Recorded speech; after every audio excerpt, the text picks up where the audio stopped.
देश की केंद्रीय वित्त मंत्री निर्मला सीतारमण ने वर्ष 2025-26 का बजट आज पेश किया है, जहां मोदी सरकार की मंत्री बजट में सभी वर्गों को साधने की कोशिश की है।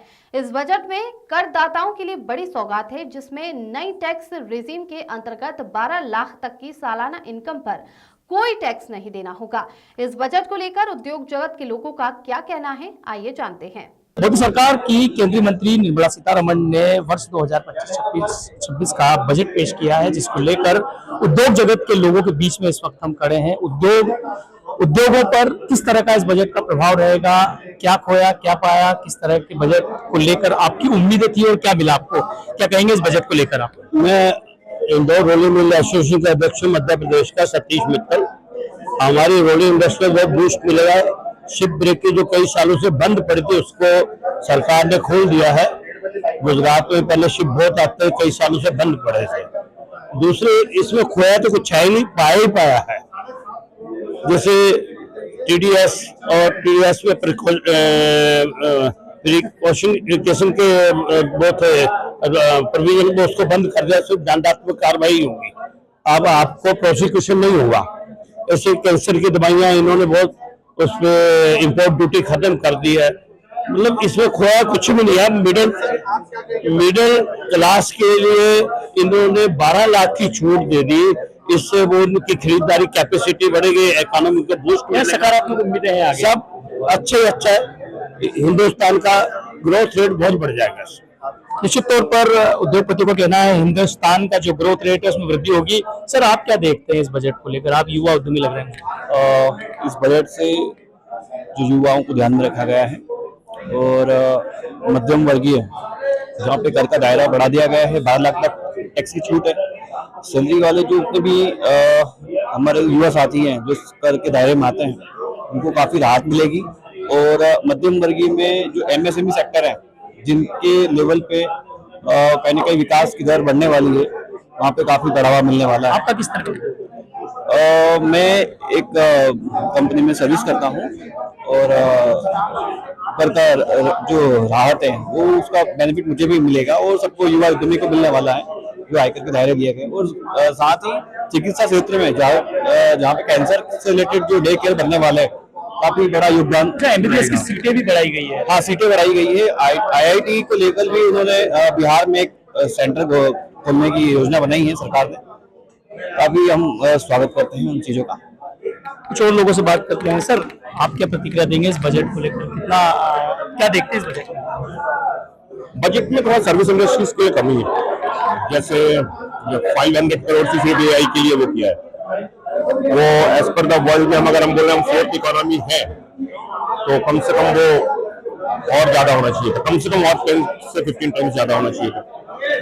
साइबर सिक्योरिटी के लिए कोई वो नहीं किया, क्योंकि साइबर सिक्योरिटी आज की डेट में देश के लिए बहुत बड़ा चैलेंज है।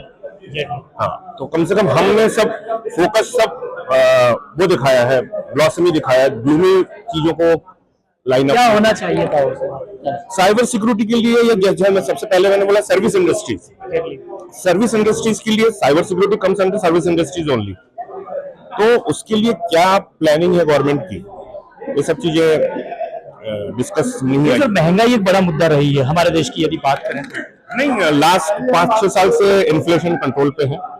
और जो कहना है कि आप अगर बोलेंगे कि हम वर्ल्ड के भी नंबर 1 कंट्री हैं पॉपुलेशन वाइज, सबसे बड़ी गवर्नमेंट का चैलेंज था कि गवर्नमेंट ने ये कोविड निकालने के बाद भी इन्फ्लेशन को अपने कंट्रोल में रखा।